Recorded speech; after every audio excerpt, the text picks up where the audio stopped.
Boa noite. Bom, quero agradecer novamente pelo convite. Alguém depois dá um abraço no Jonatas por mim. Hoje eu posso dizer que a gente está vivendo uma noite típica de inverno, não é verdade? Estou vendo todos os cariocas aqui com muita blusa, assim, bem recolhidos e tal. É um prazer estar aqui.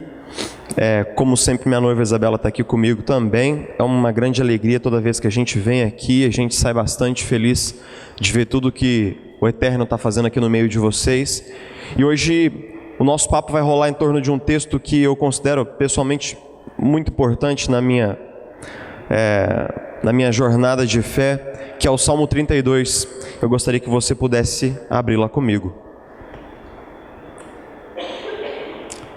Salmo de número 32.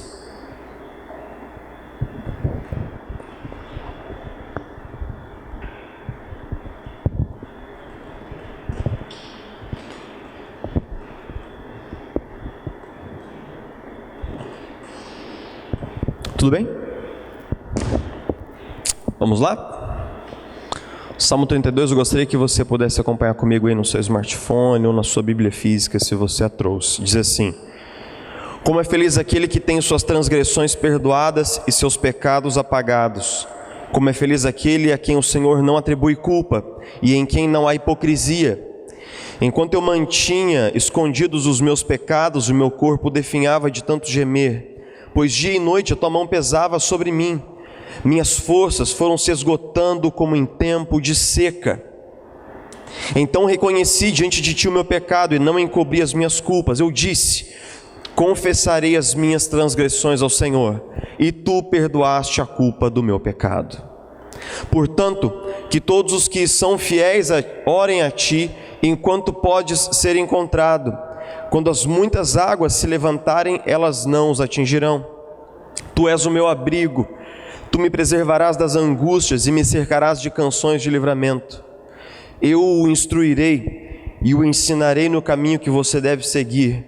Eu o aconselharei e cuidarei de você. Não sejam como o cavalo ou o burro que não têm entendimento, mas precisam ser controlados com freios e rédeas. Caso contrário, não obedecem. Muitas são as dores dos ímpios, mas a bondade do Senhor protege quem nele confia. Vamos ler o último versículo, todos juntos, de número 11? Vamos lá?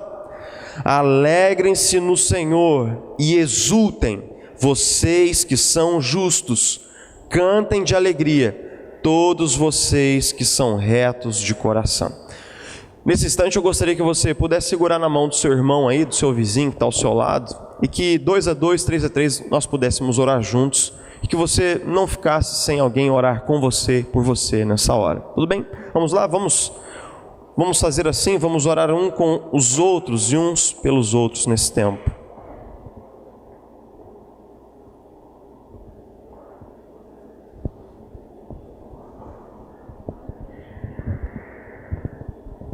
Valeu, obrigado.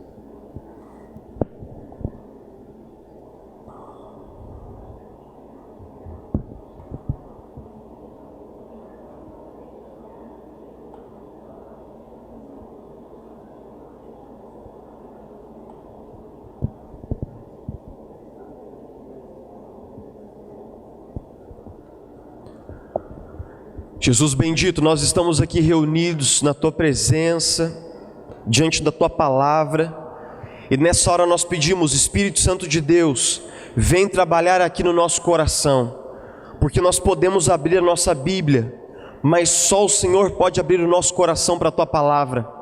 Então nós oramos nessa hora: Espírito Santo de Deus, vem trabalhar no nosso coração, moldando o caráter de Cristo, gerando aquela centelha que deseja ser como Cristo a cada dia, trabalhando em áreas da nossa vida que permanecem em Jesus, atoladas debaixo de culpa, de vergonha.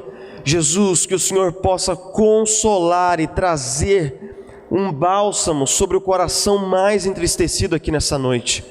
Que o Senhor possa trazer esperança para o coração mais vazio e desesperado aqui nessa noite.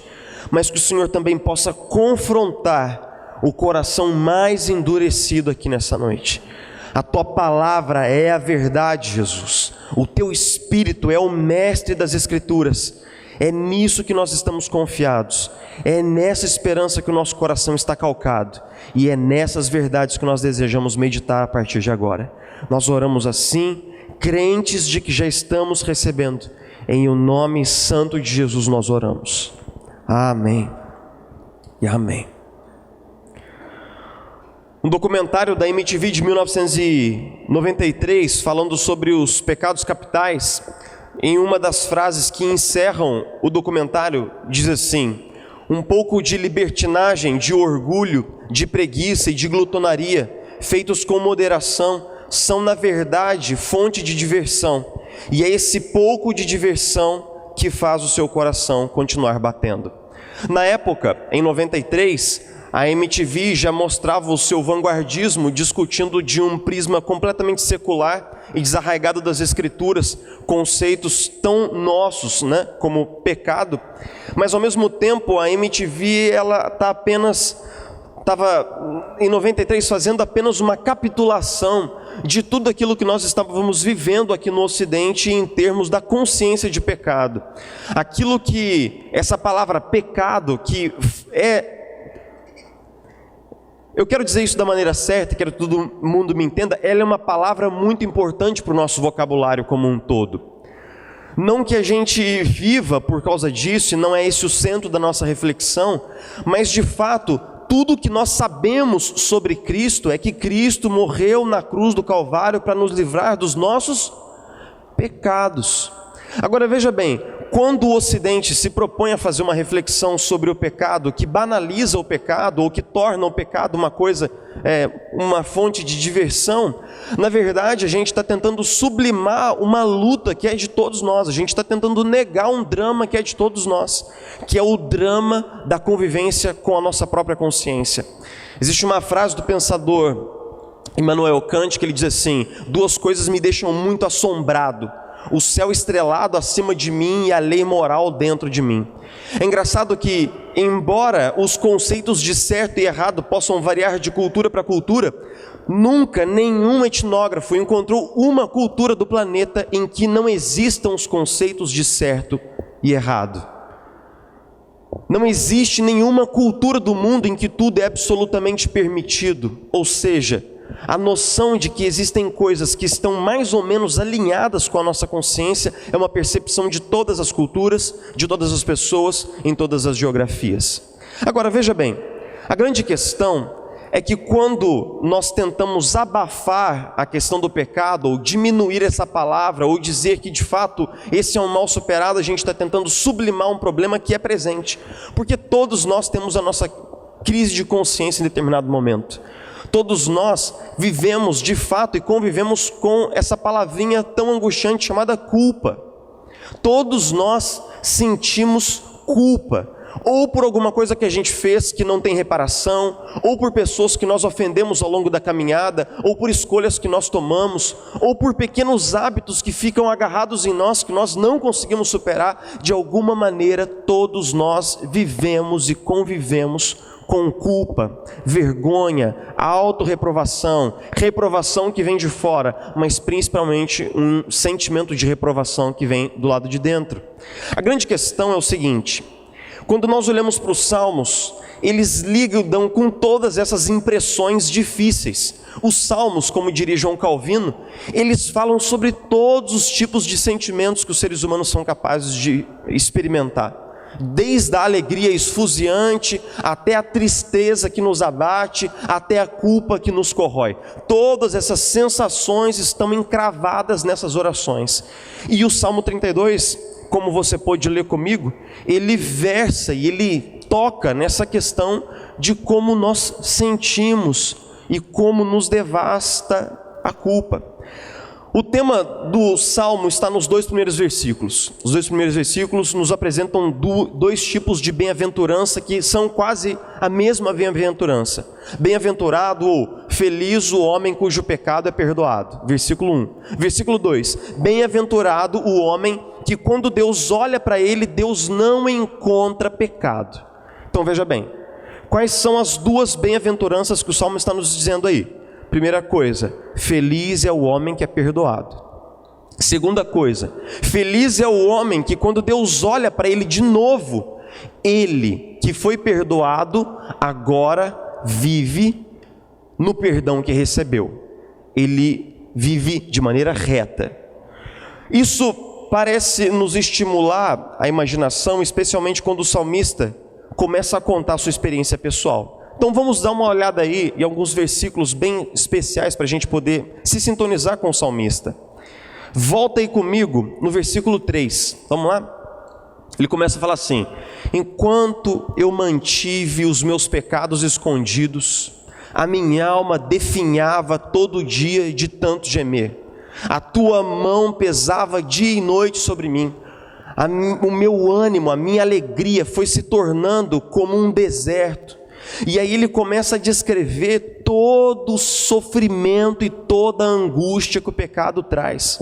Porque toda vez que o pecado ele invade a nossa rotina, toda vez que nós nos encontramos repetindo padrões de comportamento que nós não gostaríamos de exibir em nós mesmos, nós começamos a ser solapados por um sentimento angustiante de culpa.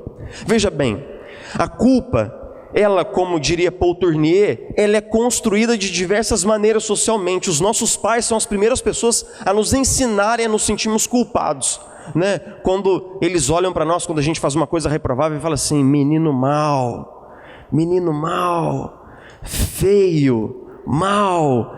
Cara, eles vão incutindo esse sentimento em nós de que nós somos um menino mau, um menino feio, menino não sei o que, sem educação. Essas frases, né? Quem aqui já recebeu o boletim da mão do professor, aquele boletim assim chapiscado de vermelho, igual se tivesse passado por um frigorífico antes de chegar na sua mão? Aí ele te entrega aquele boletim com aquela cara de reprovação, sabe? Aquele olhar assim para você do tipo: cara, olha só isso. Aí o seu coleguinha, porque toda classe tem aquele cara, né? Que ele tira 10, até quando a prova vale 5, ele tira 10. É inexplicável. Fulano 5, outro 4,8, fulano 10. Aí, instantaneamente, ele é colocado como mocinho, nós somos colocados como os bandidos. Essas construções sociais de culpa, elas existem desde sempre, elas são um mecanismo milenar. Só que veja bem, a culpa que mais dói é aquela que mora aqui, ó. Você já acordou um dia de manhã, olhando no espelho e dizendo para você mesmo: você fez de novo, né, cara? Você prometeu que não faria e fez de novo.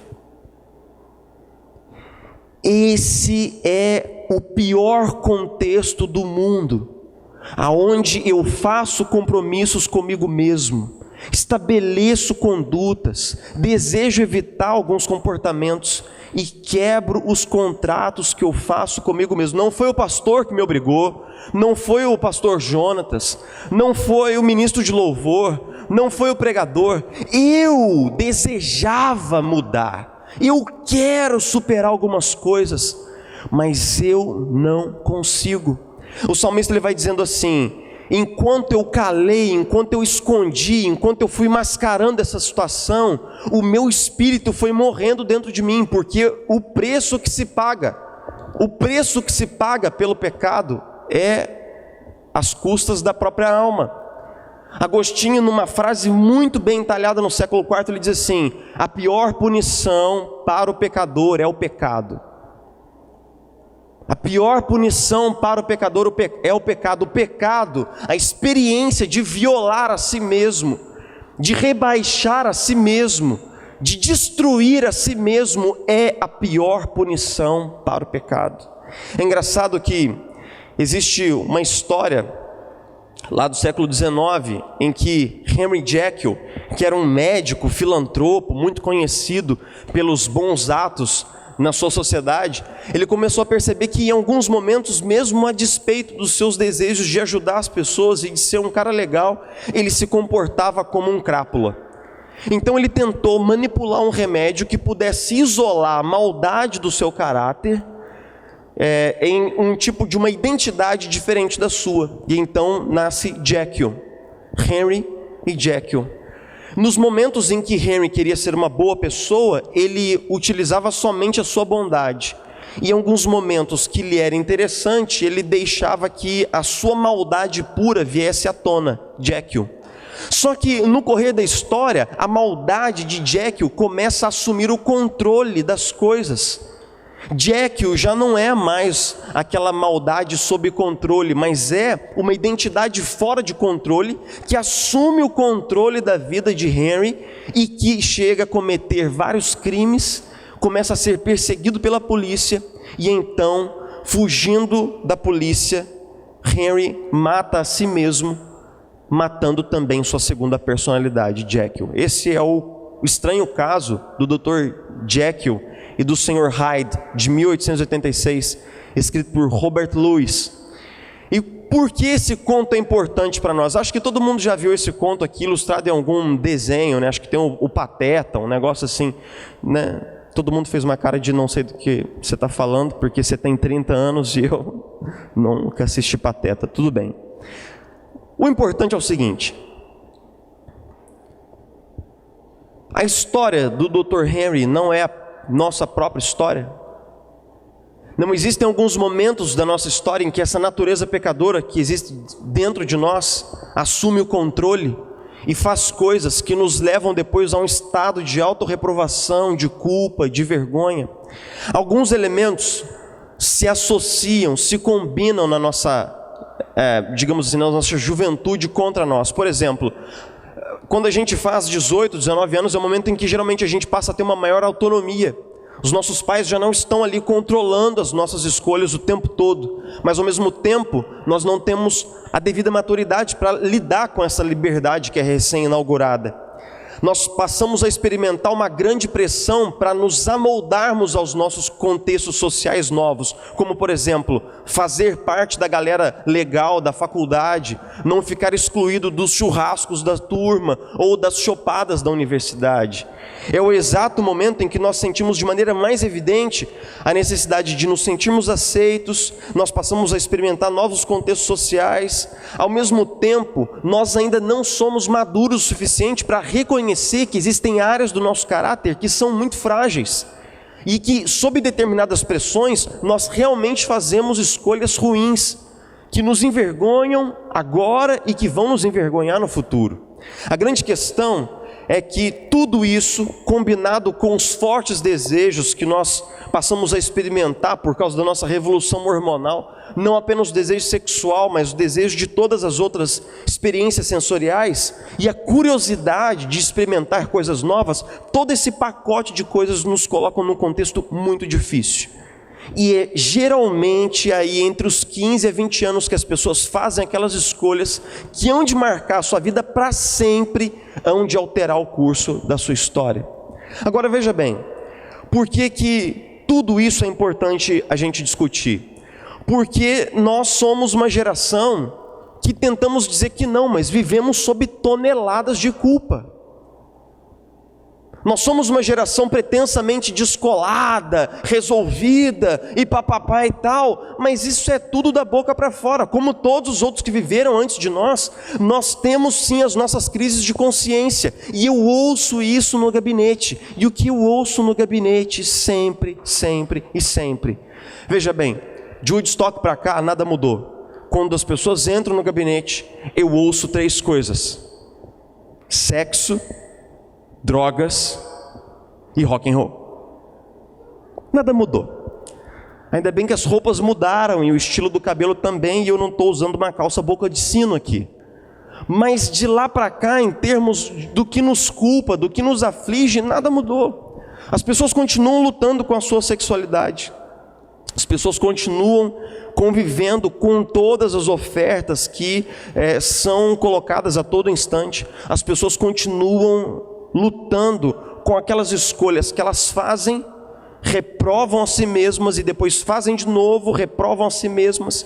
Nesse sentido, Cornelius Plantinga diz o seguinte, para a gente encerrar esse ponto da nossa conversa: O pecado na nossa vida, ele tem um certo padrão de vício. E o vício, ele sempre mergulha o indivíduo numa experiência muito dramática. Por quê? Eu acompanhei, cara, um viciado em crack há uns 4 anos atrás, durante uns 3 meses. E quando eu convivia com esse cara, foi muito importante porque eu acabei descobrindo muitas coisas em mim mesmo. Como é que é o padrão? O padrão é o seguinte: há um desejo, há um objeto do desejo. Nós olhamos para aquilo e dizemos assim, cara, isso vai me fazer feliz, isso vai preencher, isso vai trazer sentido, isso vai me trazer alegria. Aí a gente, digamos assim, a gente mergulha nessa experiência. O resultado é de uma efêmera sensação de preenchimento e logo depois se abre no nosso coração um profundo vazio. O vazio traz consigo a vergonha. A vergonha traz autorreprovação e o sentimento de que Deus também me reprova. O sentimento de que meus pais me reprovam, meus amigos me reprovam, de que a sociedade me reprova. Sob essas toneladas de culpa e vergonha, eu me afundo até que, como válvula de escape, eu faço o quê? Eu busco a mesma experiência que me mergulhou naquele buraco. Aquela experiência me traz de novo uma certa sensação de alívio, mas logo depois esse alívio passa e volta o quê? O vazio. E eu procuro preencher esse vazio e o vazio volta. Veja bem, num dado sentido, todos nós sabemos bem por que os adictos de crack ou de qualquer outra droga de adicção muito severa, por que eles passam a odiar a si mesmos. Porque eles encontram no espelho o pior inimigo. Eles olham em si mesmos e digam, cara, você não toma vergonha na cara. Por que você não toma vergonha na cara? Veja bem, quando as pessoas te reprovam, nós até conseguimos lidar com isso. Mas quando nós nos reprovamos, cara, ninguém consegue fugir de si mesmo. Não sei se você já percebeu, aonde quer que você esteja, você sempre está lá. Você já viu? Dá para fugir da mãe, do colega, dá para se trancar no quarto, mas quando você tranca no seu quarto, ainda assim, você está lá dentro do quarto. Já notou? É engraçado, né, rapaz? A gente nunca consegue fugir de si mesmo. Agora veja bem, qual é a boa notícia? A boa notícia é que existe uma mentira muito grande que é colocada nesse ponto da história. Qual mentira? A mentira é a seguinte: Deus só vai voltar a ter comunhão com você e vai socorrer você quando você abandonar o pecado. Quando você abandonar o pecado, Deus vai voltar a amar você e vai restaurar você. Só que essa é uma mentira, porque nós nunca conseguimos sozinhos abandonar o pecado. Se Deus fosse esperar a gente resolver as nossas demandas dentro do peito, para depois a gente se tornar merecedor de ter um relacionamento com Ele, Deus teria que comprar um banquinho e esperar sentado durante muitas eras. Essa ideia de que eu preciso abandonar o pecado e então Deus vai se aproximar de mim, essa é uma ideia contrária ao Evangelho, porque é uma ideia de que Deus virá até nós se nós formos bons o bastante. Deus nos amará se nós formos o cara legal que tira a nota 10. Nós seremos amados por Deus se nós formos a menininha comportadinha que não tira o laço do cabelo. Agora veja bem, isso é tudo uma insidiosa mentira, porque a verdade que nos é apresentada, não apenas no Salmo 32, mas ao longo de toda a Escritura, é de que nós só podemos ter alguma esperança na luta contra o pecado, se nós formos primeiro na direção de Deus. Só quem caminha na direção de Deus consegue se afastar do pecado e não o contrário. O que o Salmo 32 está dizendo? Senhor, enquanto eu encobri o meu pecado, as coisas só pioraram. Eu estava ficando completamente destruído, mas eu disse, confessarei ao Senhor as minhas transgressões. Então, confessei a Ti o meu pecado, e Tu me perdoaste a iniquidade do meu pecado. O verbo confessar aqui é um verbo muito importante na raiz hebraica, o verbo yadá. O verbo yadá quer dizer o verbo conhecer, mas conhecer não na experiência cognitiva apenas, não apenas o conhecimento matemático, 2 mais 2 igual a 4, mas o verbo yadá, quando os caras na Bíblia falam assim, Senhor, eu quero te conhecer, o verbo que eles usam, eu vou pedir licença para ser um pouco provocativo, pode ser? Só um pouco. Se você vivesse há 3.000 anos atrás e ficasse apaixonada por uma varoa santa de Yahvé que está aqui, e o seu pai e o pai dela combinassem um casamento, sabe como é que era? Os seus pais combinavam um casamento, rolava um ano de noivado em que você não ouvia a voz dela, não se viam, não se encontravam, não se falavam. Então era marcada uma festa que durava 7 dias, mas no primeiro dia havia uma tenda marcada, montada no meio da festa, chamada tenda do encontro. O mistério. Porque lá na tenda do encontro, você, noivo, entraria, se encontraria presencialmente pela primeira vez com a sua noiva. E o que vocês fariam nas primeiras meia hora juntos ali? O ato conjugal. Nesse instante, o marido conhecia a sua esposa e a esposa conhecia o seu marido. Se eles gostavam do que eles conheciam, eu já não sei. Caso a caso esse negócio aí. Mas o verbo conhecer é aplicado nesse contexto, esse conhecimento íntimo, esse conhecimento experiencial. O que o salmista está falando? Deus, eu quero que o Senhor conheça a minha alma. Eu não estou aqui para fazer uma listagenzinha de pecados, eu estou aqui para rasgar o peito, Deus. Olha para mim, é isso daqui que eu sou.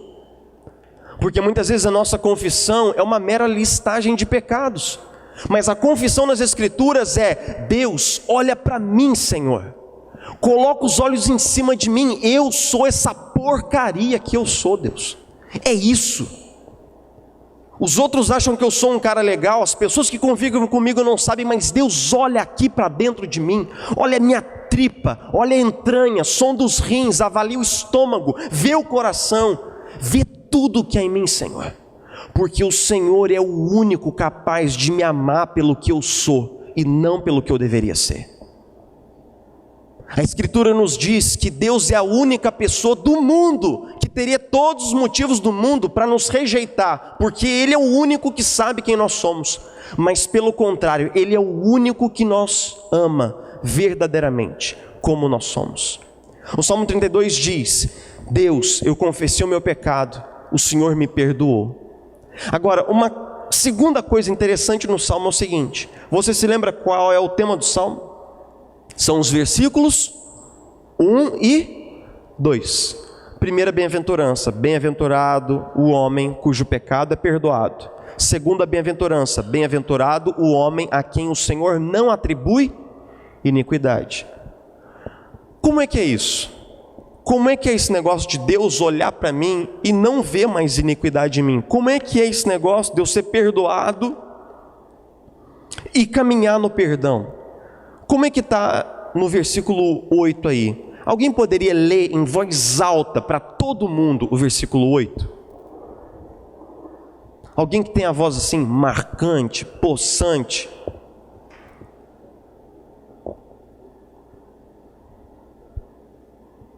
Vamos lá? Manda ver, meu irmão. Isso.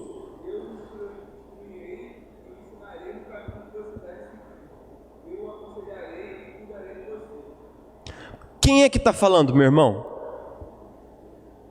Quem é que está falando aí no versículo 8? Pode falar mais alto? Todo mundo concorda? Veja bem, houve uma mudança de voz no Salmo. O salmista vinha falando com Deus, e enquanto o salmista estava orando com Deus, quem foi que falou com o salmista? Deus. Porque oração é quando há diálogo, é quando você fala e Deus ouve, é quando Deus fala e você ouve. E o que é que Deus prometeu ao salmista? Eu vou te instruir, eu vou te ensinar, eu vou te dar conselhos sob o meu olhar, de maneira que você não volte para o lugar da onde eu te tirei. Não é assim que nós fazemos? Deus perdoa, porque eu fiz xananana, pontinho, pontinho, barra travessão.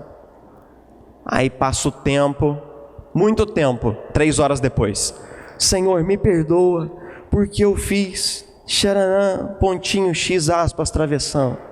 Joguinho da velha. Aí depois de 5 horas, veja bem, às vezes a gente chega a duvidar do perdão do próprio Deus, cara. Porque a gente fala assim, cara, não é possível que Deus me perdoa tanto, porque eu já não estou mais me aguentando. Eu já não me aguento mais, cara. Eu venho todo dia confessar as mesmas coisas.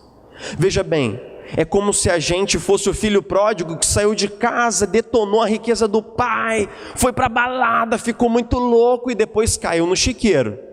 Aí ele vem do chiqueiro, volta para casa, o pai dá um banho, coloca uma roupa nova, aí ele faz o quê? Volta para o chiqueiro. Aí o pai vem, dá um banho, pai e tal, depois ele faz o quê? Volta para o chiqueiro. Cara, chega uma hora que a gente está lá no chiqueiro e fala assim, cara, eu acho que hoje eu vou chegar em casa, eu vou tomar uma coça. Acho que meu pai vai pegar um pedaço de madeira, vai bater em mim até me desmaiar, porque eu já não estou mais me aguentando, cara. Para a gente finalizar esse papo aqui, vou te dizer o seguinte: Deus deseja não apenas perdoar você, Deus deseja transformar você. Deus deseja que você possa romper padrões de pecado na sua vida. Deus deseja te dar liberdade do pecado. Deus deseja que você possa viver a vida que Ele te salvou para viver. Deus deseja que você possa superar diversos pecados que têm nomes horríveis na sua vida, que te oprimem, que te trazem tristeza, que te trazem culpa e amargura. Deus deseja, sob as minhas vistas eu o instruirei. Aí Deus fala assim no versículo 9: não seja como o cavalo ou como o burro.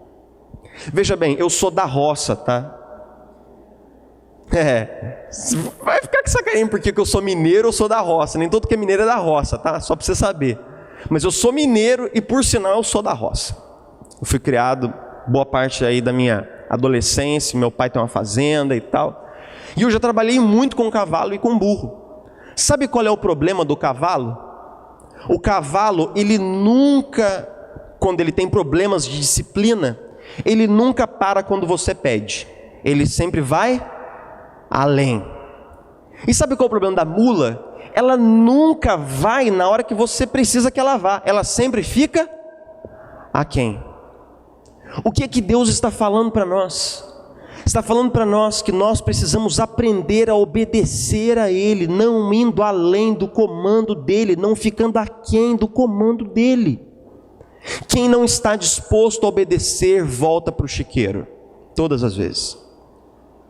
Nós chegamos arrebentados na presença de Jesus, pedimos perdão, Ele nos lava, derrama o seu sangue sobre nós, mas a gente volta para o chiqueiro. Porque quem não está disposto a ser ensinado como um filho levado pela mão, volta para o chiqueiro. E isso é ruim para quem? Para nós, porque em algum momento nós perdemos a fé em nós mesmos. Em algum momento o diabo sussurra no seu ouvido, na hora de oração: cara, de novo você está falando sobre isso, aceita, cara, você não vai mudar. Você já ouviu o inimigo falar isso no seu coração? Você não vai mudar, cara. Você é um filho da mãe, é isso que você é um bandido, você é um menino mau, você não vai mudar, cara. Vá na igreja, faça tudo o que quiser, mas saiba sempre que você vai viver como um hipócrita, porque você não vai mudar. Quando o demônio consegue enfiar essas ideias no nosso coração, nós perdemos a esperança em nós mesmos. Mas não é preciso ser assim. Jesus morreu por você, Jesus deu sua vida, e eu quero finalizar dizendo 2 coisas. Primeira coisa, o perdão, ele é o centro da nossa fé. é o centro da nossa fé. Jesus morreu por todos os seus pecados do passado, os seus pecados do presente e até pelos seus pecados do futuro. Coisas que você ainda não sabe que fará, Jesus já morreu por elas, e todas elas foram encravadas na cruz do Calvário. Todas as vezes que o inimigo tentar dissuadir você de que Deus te ama, olhe para a cruz. Olhe para a cruz, lá está uma prova cabal de que Deus te ama, uma prova definitiva, não há argumento contrário a isso. A segunda coisa é o seguinte: Deus me ama muito, me ama do jeito que eu estou. Nunca você vai chegar na presença de Deus, por mais, meu irmão, sujo que você esteja, eu e você estejamos, Deus nunca vai falar assim: olha cara, hoje não vai rolar, hoje não vai rolar. Isso nunca vai acontecer. Mas Deus te ama tanto que Ele não deseja que você permaneça como você está. É por isso que Deus deseja nos transformar. E essa transformação acontece em duas perspectivas. Primeira perspectiva: se você tem um limoeiro no fundo de casa e não gosta de limão, o que você faz? Você poderia dizer assim: eu corto os galhos do limoeiro. Mas isso não ia resolver. Por quê? Porque como a raiz permaneceu ali, aquele tronco vai de novo dar galho, e os galhos vão dar o quê? Limão. Porque a não ser que a essência, a natureza daquele negócio seja transformado, ele vai continuar fazendo o que ele faz. Ou seja, se nós não abrirmos o nosso coração para que haja uma mudança aqui dentro, não vai rolar. Não adianta nós deixarmos Deus trabalhar na causa. Deus tem de trabalhar no...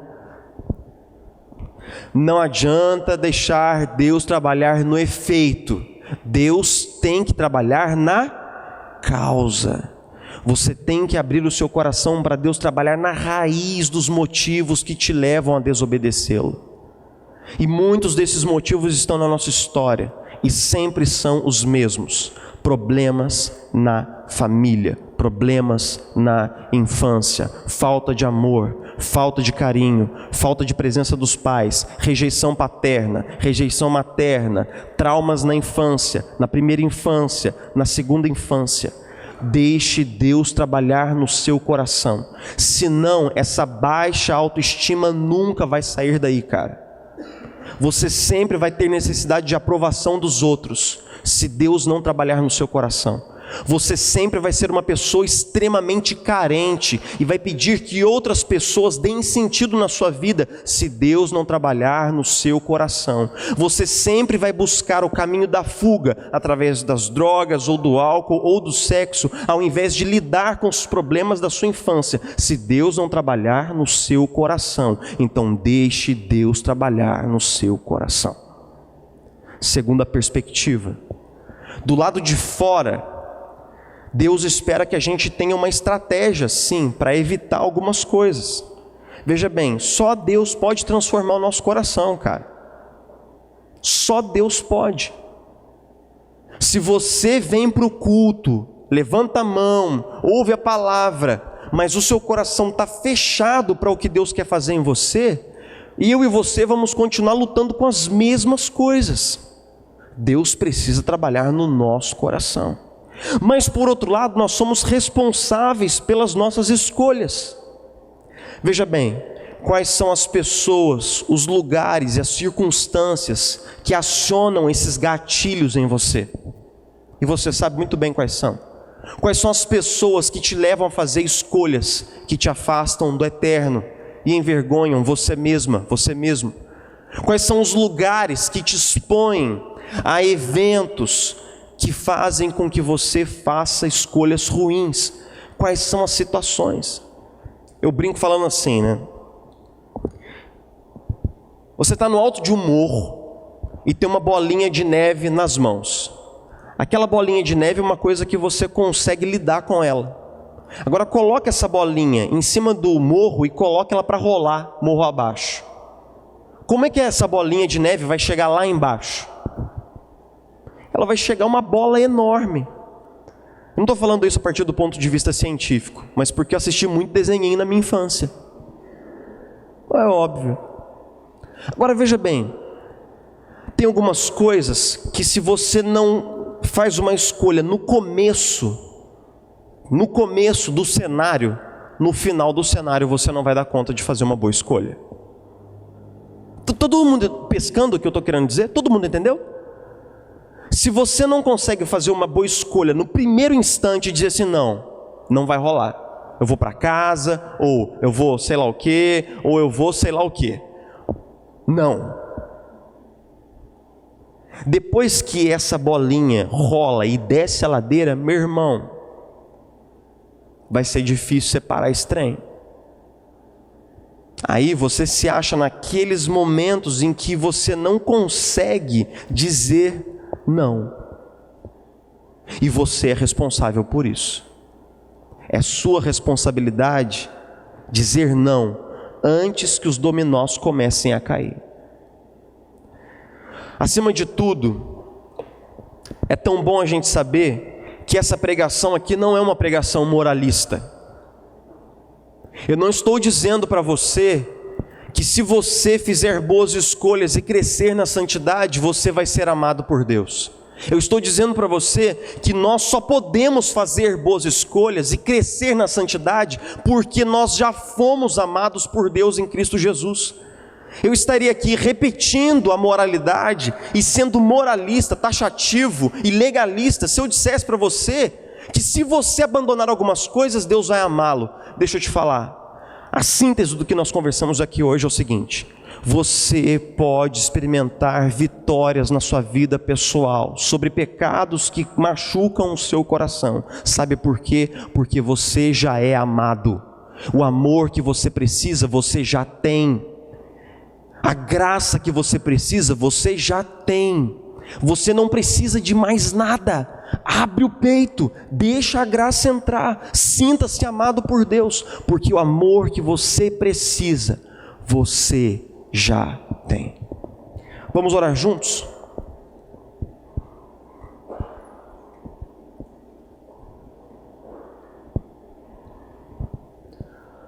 Senhor Jesus, muito obrigado, porque é uma grande alegria a gente descobrir que mesmo sendo quem somos, e o Senhor sabe quem somos, nós somos amados. Que grande alegria, Jesus. Que grande alegria a gente poder descansar no seu perdão todos os dias, todas as noites. Que bom é a gente bater a cabeça no travesseiro e saber que no outro dia o Senhor nos dá uma folha em branco, zerada, uma vida novinha, porque as suas misericórdias se renovam por nós a cada manhã, Jesus bendito. Como é bom a gente saber disso. Como é bom a gente saber que mesmo quando o diabo tenta nos dissuadir de que nós somos amados, mesmo quando o nosso inimigo tenta dizer para nós que nós não somos, não temos e não vamos conseguir, como é bom saber que o Senhor ainda confia em nós, tem expectativas a respeito de nós, que o Senhor morreu por nós, Jesus, e que agora deseja viver em nós. Que gostoso isso, Jesus, que graça santa, que amor tremendo. Nós oramos e pedimos que nós possamos sair daqui hoje perdoados pelos nossos pecados e que o Senhor, acima de tudo, nos ensine a andar no perdão que nós estamos recebendo mais uma vez. Nos ajude, nós queremos viver na Tua presença, nós queremos viver para a Tua glória. Em nome de Jesus nós oramos. Amém e amém.